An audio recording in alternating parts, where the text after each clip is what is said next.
لو چھین لو یہ ہم ہے، یہ قبضہ ہے ہمارا، دریا ہے ہمارا، دریا ہے ہمارا۔ الحمدللہ الحمدللہ کفا وسلام علی عبادہ الذین اصطفا، اما بعد فاعوذ باللہ من الشیطان الرجیم، بسم اللہ الرحمن الرحیم،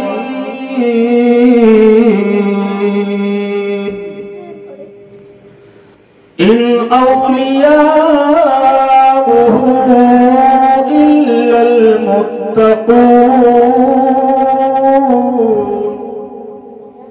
آمنت باللہ، صدق اللہ العلی العظیم، وصدق رسوله النبی الامین المتین المبین الکریم، ونحن على ذلك لمن الشاہدین والشاکرین، والحمد للہ رب العالمین۔ آئیے ہم اور آپ ایک بار عقیدت و محبت کے ساتھ آقا و مولا دونوں عالم کے دولہ حضور رحمت عالم نور مجسم نیر اعظم شہنشاہ عرب و عجم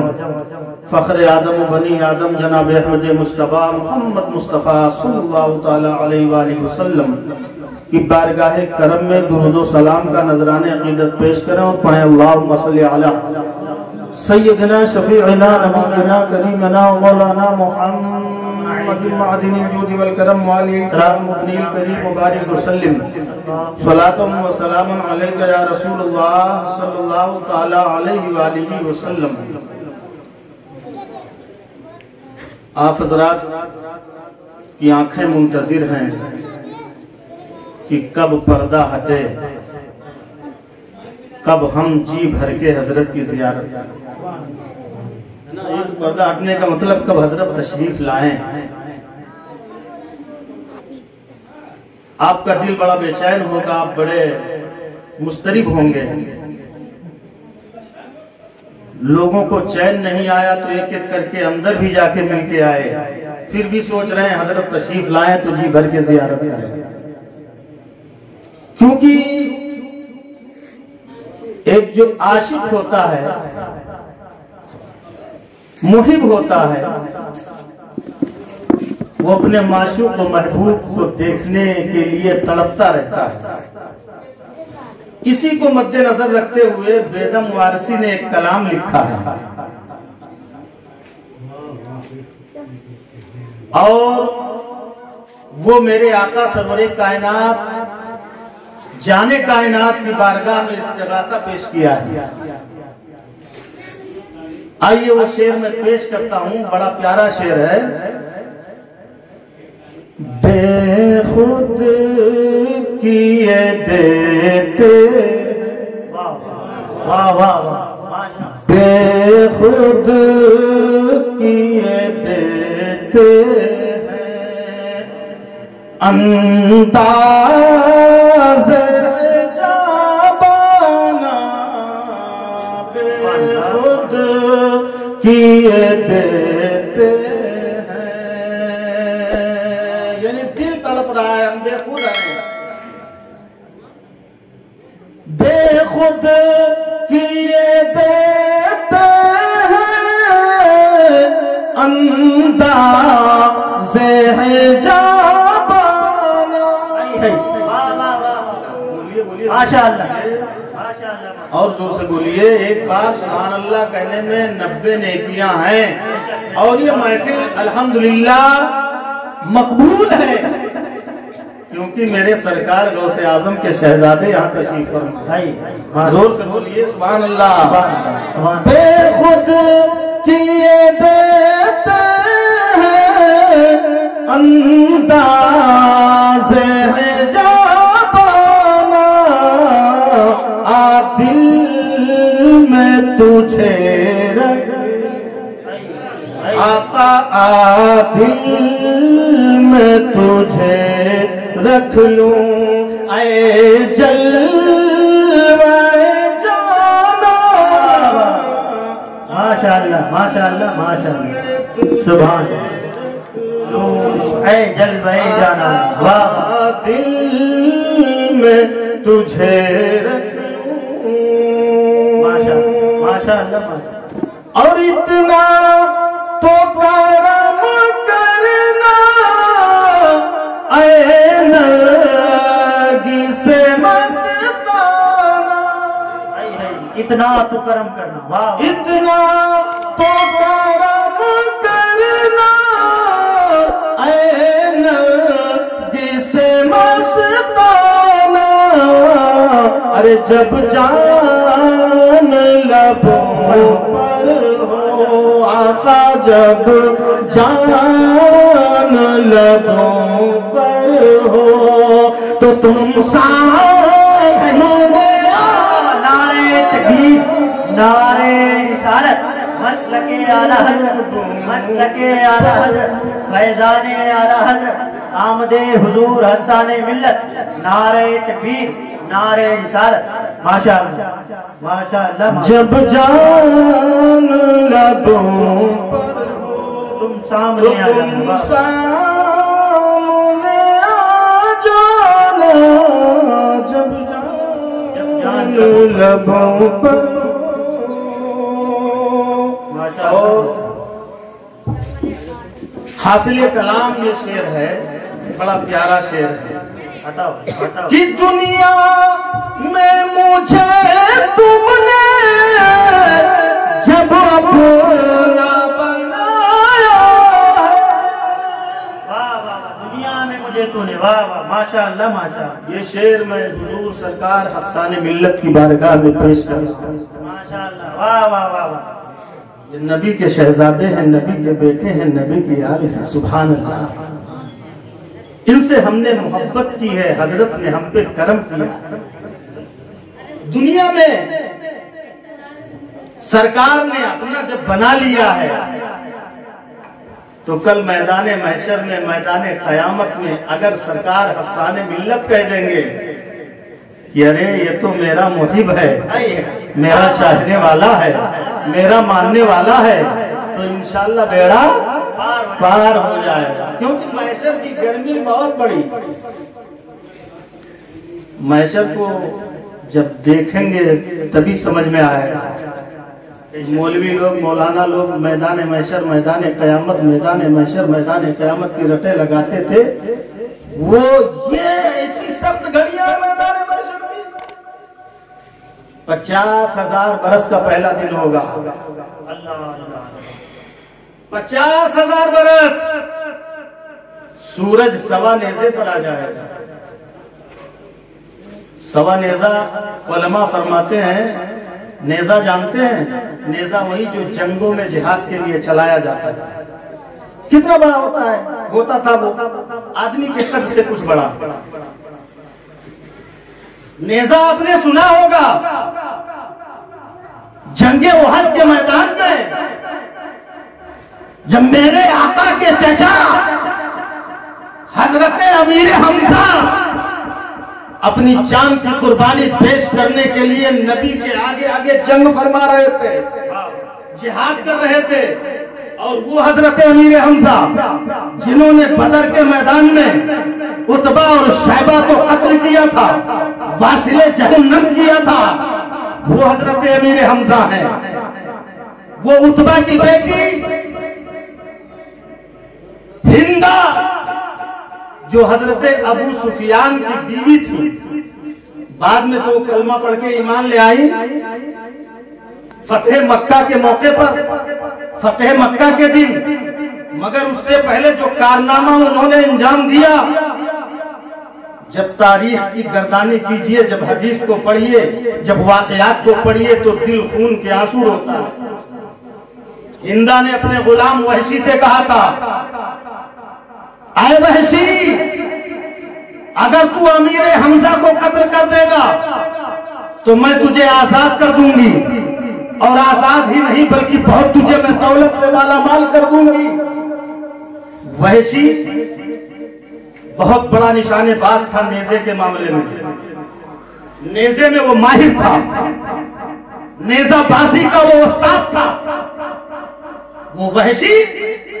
جو حبشی غلام تھا، کالا کلوٹا تھا، ہندا کے غلامی میں تھا، اس کو جب ہندا نے لالچ دیا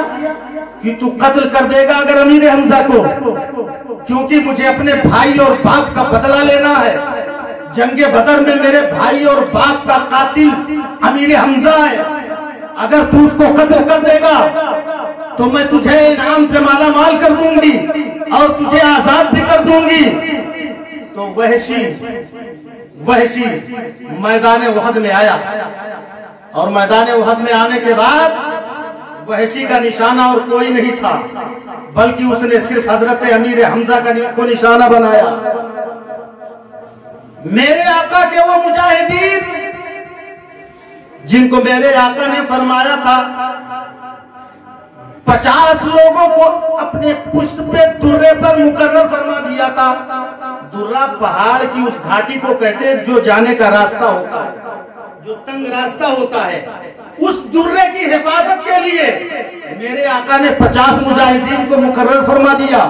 اور ان کو ہدایت دے دیا، اے میرے جانثارو سنو، چاہے جنگ شکست میں ہو یا فتح میں، تم لوگ درے کو نہ چھوڑنا جب تک میرا حکم نہ مل جائے، جب تک میرا حکم نہ ملے تم اس پہاڑ کو مت چھوڑنا، یہاں سے مت ہٹنا، یہاں سے مت جانا۔ اب کیا ہوا؟ جنگ شروع ہوئی، وہ مجاہدین تو 50 کے 50 وہ درے پہ متعین ہو گئے، اور باقی صحابہ کرام نے کفر سے جنگ شروع کر دیا، اور جب جنگ شروع ہوئی تھوڑی ہی دیر میں جنگ کا پانسا ایسا پلٹتا ہے کہ اللہ اکبر، مسلمانوں اور مومنوں کے حق میں وہ جنگ آتی ہوئی دکھائی دے رہی ہے، یعنی فتح مبین صحابہ کے قریب آتی جا رہی ہے، صحابہ کو فتح ملتی جا رہی ہے۔ اب کافروں میں تھوڑا بھگدڑ سمجھ جاتا ہے، جب بھگدڑ مچتا ہے کافروں میں، کافر پیچھے کو ہٹنا شروع ہوتے ہیں، شکست کھانا شروع ہوتے ہیں، تو چونکہ اوپر پہاڑی پر درے پر جو وہ مجاہدین مقرر تھے، جو سپاہی مقرر تھے، انہوں نے جب دیکھا کہ کافر تو پسپا ہو رہے ہیں، کافر تو پیچھے ہٹ رہے ہیں، کافر تو بھاگ رہے ہیں، تو انہوں نے سوچا کہ اب تو مسلمانوں کی فتح ہو گئی، تو لوگوں نے کہا چلو چلو مال غنیمت لوٹتے ہیں، چلو اور باقی کافروں کو قتل کرتے ہیں۔ تو ایک صحابی رسول نے للکارا تھا، اے نبی کے جانثارو، نبی کا حکم ہوا ہے فتح ہو یا شکست ہو، جب تک میرا حکم نہ ہو درہ نہ چھوڑنا، تو خبردار خبردار یہیں پہ ٹھہر جاؤ، درے کو مت چھوڑنا، نبی کی جو ہے حکم ادھوری مت کرنا۔ مگر وہ صحابہ چونکہ جنگ بدر کو دیکھ چکے تھے، جنگ بدر کی فتح کو دیکھ چکے تھے، وہ جنگ بدر، اللہ اکبر، ذرا زور سے بول دو سبحان اللہ، اور زور سے بولو سبحان اللہ۔ میرے نبی کی رضا پروردگار کیسی چاہتا ہے؟ 313 تھے جنگ بدر میں مسلمان، کتنے تھے؟ زور سے بولو یار، 313، تاکہ کچھ یاد رہے۔ کتنے تھے؟ 313، اور ادھر 1000 کا لشکر جرار تھا کافروں کا۔ 313 1000 کے سامنے آ جائے، وہ کچھ کر سکتے ہیں؟ 313 کچھ کر سکتے ہیں؟ نہیں کر سکتے ہیں، کیونکہ 3 گنا لوگ زیادہ ہو گئے۔ اب ادھر کافر ادھر مومن، 313۔ میرے آقا نے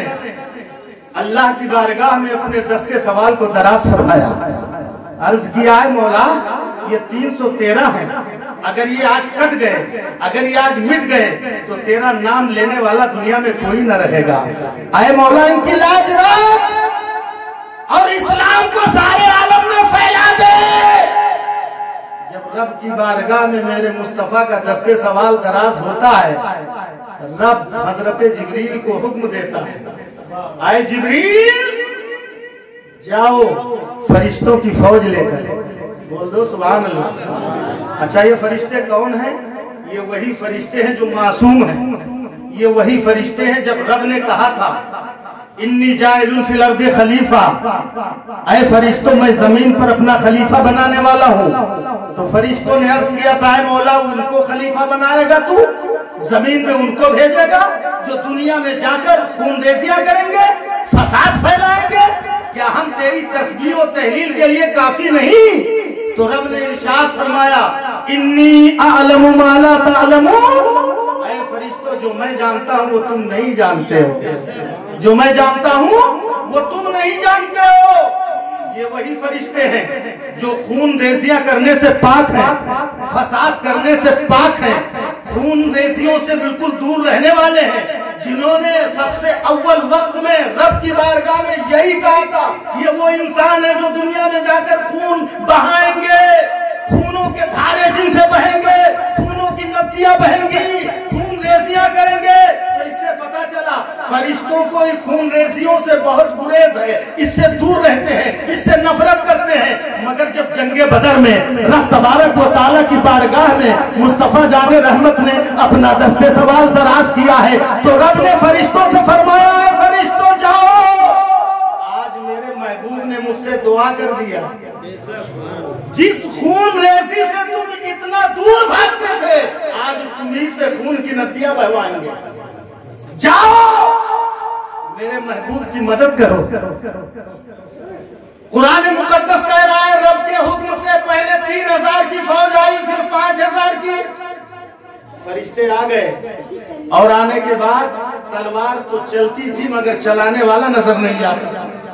سر تو کافروں کے کٹ کٹ کر گرتے تھے مگر کاٹنے والا نظر نہیں آتا تھا۔ چند ہی لمحوں میں رب نے 313 کو ہزاروں پہ فتح کا صحرا عطا فرمایا۔ وہ فتح مسلمان دیکھ چکے تھے جنگ احد میں، جب انہوں نے دیکھا پیچھے فوج پسپا ہو رہی ہے، بھاگ رہی ہے، تو کہا دوڑو دوڑو مال غنیمت حاصل کرو۔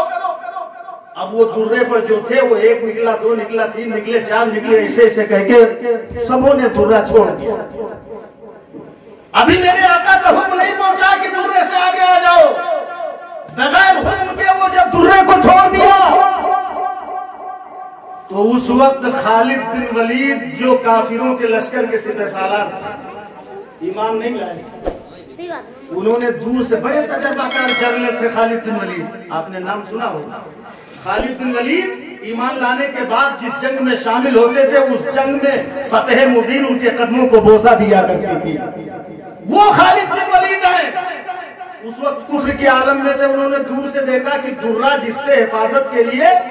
اللہ کے نبی نے مجاہدوں کو مقرر کیا تھا وہ درہ تو خالی ہو گیا۔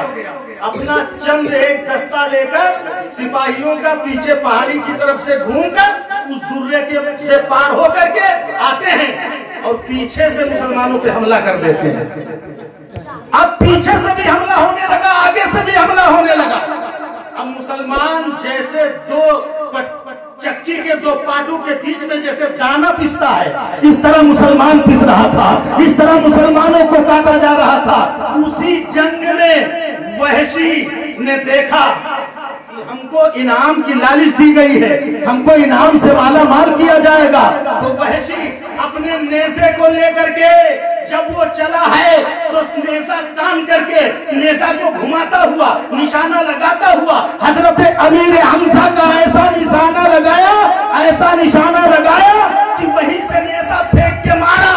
بہت دور حضرت امیر حمزہ تھے، وہ نیزہ جا کر حضرت امیر حمزہ کے سیدھے سینے پہ پیوست ہو جاتا ہے، اور جب وہ نیزہ پیوست ہو جاتا ہے میرے نبی کے چچا حضرت امیر حمزہ زمین پہ تشریف لے آتے ہیں، اللہ اکبر، چند ہی لمحوں میں آپ کی شہادت ہو جاتی ہے۔ اس کے بعد ہندا نے کیا کام کیا تھا؟ ہندا نے میرے نبی کے چچا حضرت امیر حمزہ کے سینے کو چاک کیا تھا، کلیجے کو نکالا تھا، اپنے منہ سے چبایا تھا، کیونکہ اس نے قسم کھایا تھا کہ میرے باپ اور بھائی کے قاتل کو جب تک مارا نہیں جائے گا، اس کا کلیجہ چبایا نہیں جائے گا، تب تک میرا کلیجہ ٹھنڈا نہیں ہو سکتا ہے۔ تو کلیجے کو نکال کر چبایا تھا ہندا نے، اللہ اکبر، اور آپ کے ناک اور کان کو بھی کاٹے تھے، عضو بھی کاٹے تھے، اس کا ہار بنا کر اپنے گلے میں پہنا تھا۔ اس کے بعد خوشی منائی تھی، میں وہاں نہیں لے جانا چاہتا ہوں، وہ تاریخی واقعات نہیں سنانا چاہتا ہوں، میں جس مقصد کو لے کر آگے بڑھا تھا، نیزے کی بات کو لے کر بڑھا تھا کہ نیزہ حضرت وحشی نے جو چلایا تھا، اللہ اکبر، بعد میں فتح مکہ میں تو وحشی بھی ایمان لے آئے، ہندا بھی ایمان لے آئی، صحابیہ ہو گئی، وحشی صحابی ہو گیا، اور جو ہے ابو سفیان بھی ایمان لے آئے، وہ بھی میرے نبی کے صحابی ہو گئے۔ تو مجھے جو آپ کو بتانے کا مقصد تھا وہ یہ تھا کہ وہ نیزہ کتنا بڑا ہوتا ہے، انسان سے کے قد سے کچھ بڑا ہوتا ہے۔ اب بات آپ کے سمجھ میں آ گئی؟ سورج سوا نیزے پہ قیامت کے دن آئے گا، سورج سوا نیزے پہ آئے